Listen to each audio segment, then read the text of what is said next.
Good morning, Ed Sheeran.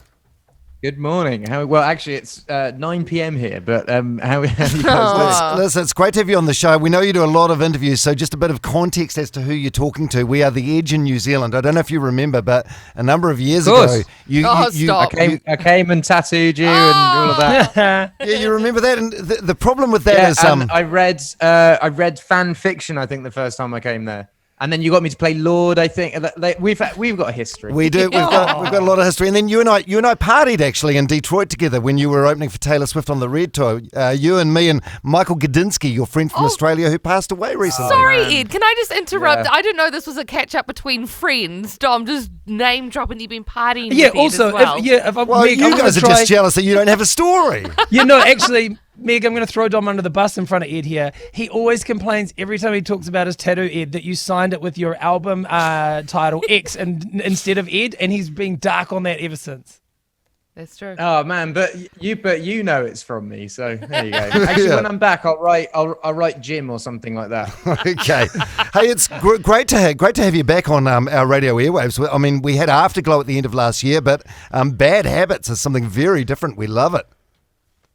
Thank you, man. Yeah, I think like Afterglow for me was I just hadn't put out anything in a long time, and I'd had that song for a while, and it didn't really fit on what I was putting out next. And I've kind of had my fan base for the last 10 years asking me to just make my album plus again, and I'm kind of like not in. I'm trying to move forward and make different music, but that sounded quite plus to me, so I thought I'd put it out and appease my fans.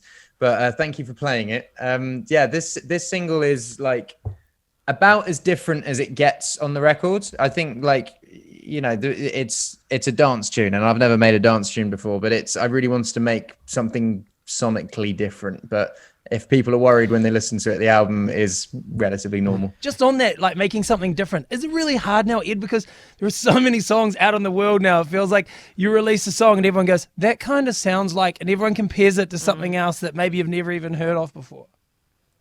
Yeah, I feel like that's, there's 7 notes and mostly 4 chords that people use. And it's probably 1,000 songs written every single day. So, you got to give songwriters a break on this one, Speaking of bad habits, do you have any? I mean, you're looking incredibly healthy at the moment. And I saw in an interview you've dropped the fast food and you're not drinking so much. What bad habits does Ed Sheeran have now that he needs to kick? I mean, I do still like to drink, but just not as much. I think my thing was always excess. I would always do everything in excess. So my bad habit, what I'm trying to do is be moderate. I would always be like, what's the point in having 1 glass of wine when I can have 2 bottles, or like, what's the point in having a pizza when I can have a pizza and a burger? So I'm just trying to calm it a little bit, And Ed, you're a recently ish a new dad. I'm about to become a mum for the very first time. Congratulations. Thank you. I'm very nervous. I mean, nobody seems to talk about how scary it is. Everyone's like, oh, you should be excited. And I'm absolutely terrified about it. How have you found... I think all I'll say is like the first 3 months are the really, really tough. We call them the trenches. And if you just see the light at the end of the tunnel, just know it gets absolutely glorious from about 3-4 months. But the first 3 months just go like a blur anyway. What I will say is if you have mates, and they're looking to baby shower and give you gifts, the best gift that you can receive is if they cook a frozen lasagna or something and give it to you and have it in your freezer. Okay. Because you're going to have lots of cuddly toys, but some days you're going to be knackered and not want to cook, and you'll just go in your freezer and your friend will have cooked you I had a bunch of mates just cooked us bolognese and lasagna and blah blah blah, and it was just easy to do. So I think that's a good bit of advice. And do you make up songs to sing to baby Lyra, or what do you do to her musically, or is she too young to sort of appreciate? No, I think I actually started voice noting them because I thought some of them were quite good, but I just used to sing her songs when I was changing a nappy or giving her a bottle feed or whatever. What do you got? Give us a line or two. Great. Let's see if I can actually find one. Wait, give me 2 seconds. I've got my my voice notes here. So this could be coming up next, the Ed Sheeran baby album. It could be. Gosh, that would go off, wouldn't it? Oh my God, yes. An exclusive. Ed Sheeran singing to his baby daughter, Lyra Antarctica. Okay, what about what about this? I can't do much about your crying, except a little wobble here and there. It's called Wobble. I love it. Because when she was crying, I would just wobble her. I'll use that. I'll use that. Thank you. I love it. I love it. And how is lockdown for you? Because where are you? You're in like Sheeranville or the Sheeranton or whatever you own a whole village or something. Is that right? A pub. And a church. Yeah, and but I mean, I've been here for. I bought this place in 2012, so this is my. I'm always here. I'm always here. This is my like compound. Because we heard so many stories. There was something about like a $500,000 pond and a church that you wanted to build and a giant sign on a private pub. What's the craziest rumor that you heard about you when you're on hiatus? Well, none of those things are rumors. Yeah, I mean, like the only thing that is actually a rumor on it is people just guess the price on stuff. But like, I found it like I put a sign on the side of my pub, and no one can see my pub because it's in my house. I put up like massive fences and blah blah blah, and someone snuck over the fence and took a picture, and then complained that they could see the sign. Brilliant. And it's like, but you can't. So then I put up more fences, and then I got a complaint that they couldn't see into my garden anymore. I was like, that is literally the point.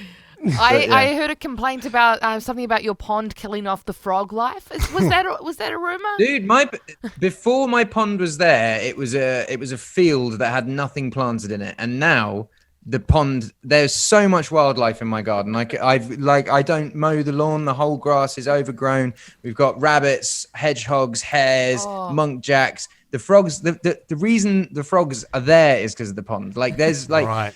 the Daily Mail took pictures of the pond and then like if you look at the pond, it's a pond. It's murky, it's grey, it's green, but they on the internet they've made it look blue like a swimming pool, and they're like, Ed's put in a swimming pool. And I'm like, well, you fucking come and swim in it then. You don't want to. and do you, in this little village that you've created for yourself, do you have a full-size football pitch, or is that something that was made up?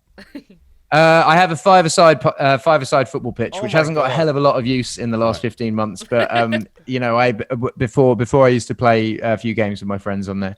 But my favorite thing is probably the pub. Yeah. Is that where you are now? We've got you on a Zoom call. Are you in your pub right now? I can see bottles of wine on the wall.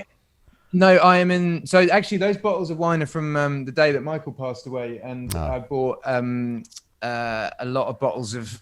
When Michael last came to stay, I bought like 24 bottles of Penfold 707, and these were the last 3 bottles that were in the cellar. So I drank them with my dad. They passed away, so I got them framed for here.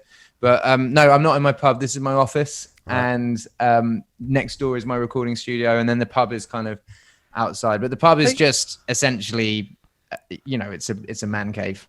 Oh my God, we are so jealous. You're living the life that every guy would want to live if he had your money. Couple of quick ones. The album. When's the album going to be released? Have you got a month or you got a date? A year. I know it's autumn, but we're just waiting to see who else is releasing in autumn and trying to avoid them, I think. Yeah, and no doubt when the borders open, whenever that may be, no doubt you'll be keen to hit the road again. What can we expect? Well, first of all, what year are we hoping to see you back in New Zealand? And will it be just you and a loop pedal or a full band? I think if all goes well and everything opens up 2023, I'll be out there if all goes well. But who knows? Loop pedal for sure, band maybe, not sure. Right. Amazing. Thank you so much, Ed, for your time tonight, and Thank you so much. have a great one. We hope to see you in 2023. And hopefully that comes really quickly. Nice. Yeah, and we promise you when you come back, we won't be so needy. We won't like change the name of towns. We won't do murals. Yeah. We changed the name of our radio station for you. But I felt so wanted when I last came. It was lovely. From our perspective, it felt like a Tinder date where we tried way too hard. Yeah, too clingy. Oh Stage man, 5 I loved clingers. it. I loved it. And to be honest, half of that was Michael sort of having crazy ideas and doing stuff like that. But yeah, He's a great Ed man, Sheeran. and so are you, Ed Sheeran. We love you. All the best with the brand new Nice one, single. guys. Thank you for your time, Ed. thank you so much, guys.